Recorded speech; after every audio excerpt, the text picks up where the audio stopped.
Spoštovani člani Gospodarske zbornice Slovenije. V druge polovice marca so vse oči uprte v slovensko vlado in interventno zakonodajo, ki jo pripravlja. Gospodarska zbornica Slovenije pri pripravi interventne zakonodaje vse skozi tvorno in intenzivno sodelovala z namenom, da se oblikujejo ukrepi, ki bi jih podjetje čim lažje in bolje izkoristila. Ukrepi, ki jih je pripravila vlada v prvem paketu, so bili namenjeni ublažanju prvega šoka med različnimi skupinami prebivalstva.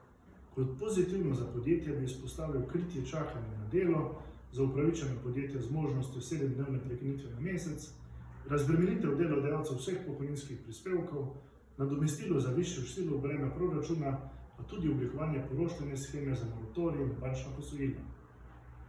Glavni fokus drugega paketa je na ohranjanje podjetij skozi zagotavljanje dodatne likvidnosti. Vlada je pripravila poroštveno shemo za nova posojila. Na pozive Gospodarske zbornice je višino poroštev tudi dvignila. Se pa na GZS zavzemamo, da bi se dvignil najvišji znesek odobrenih novih posojil. Prav tako ne želimo, da se nova posojila po tej shemi izključujejo z interventnim zakonom o odlogu starih posojil po kriteriju letnega prometa in stroškov dela. Velika pričakovanja pa imamo tudi do tretjega paketa, ki se pripravlja z namenom ponovnega zagona podjetij.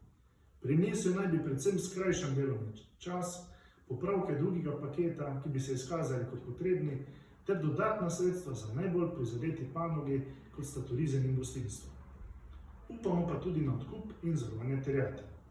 Naš temeljni cilj je, da Slovenija iz te krize izide kot zmagovalka, da bomo uspešno ponovno zagnali proizvodnjo in storitve. S pametno zastavljenimi likvidnostnimi ukrepi pa bomo lahko izkoristili še kakšno novo priložnost. Hvala.